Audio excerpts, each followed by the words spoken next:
আপনাদের আনুমানিক ছিল লক্ষাধিক লোক হবে, কিন্তু জনসাধারণ যা ভিড় দেখলাম তার তো ডবল হয়ে গেছে। লক্ষাধিক মাঠে ছিল, লক্ষাধিক রাস্তায় ছিল।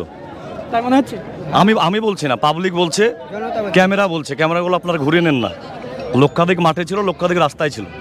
আমি নিজে হরিয়াপাড়া থেকে যখন বড় বাইক র্যালি করে নিয়ে আসি, ছোট গাড়ি যখন নিয়ে আসি, আমি নিজে 3 কিলোমিটার ঢুকতে পারিনি।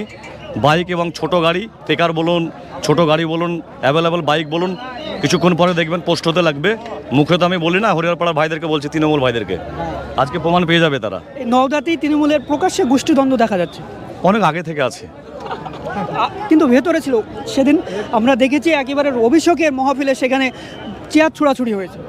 পুরনো যারা অ্যাকচুয়াল হরিয়ারপাড়ার তৃণমূল, তাদেরকে নতুন তৃণমূলরা বাড়িতে ঢুকিয়ে দিয়েছে। যারা তৃণমূলটাকে গঠন করেছিল, তাদেরকে আজকের যারা নতুন তৃণমূল, তাদের ব্যবহারে তারা বাড়িতে আছে, ইনঅ্যাক্টিভ অবস্থায় আছে।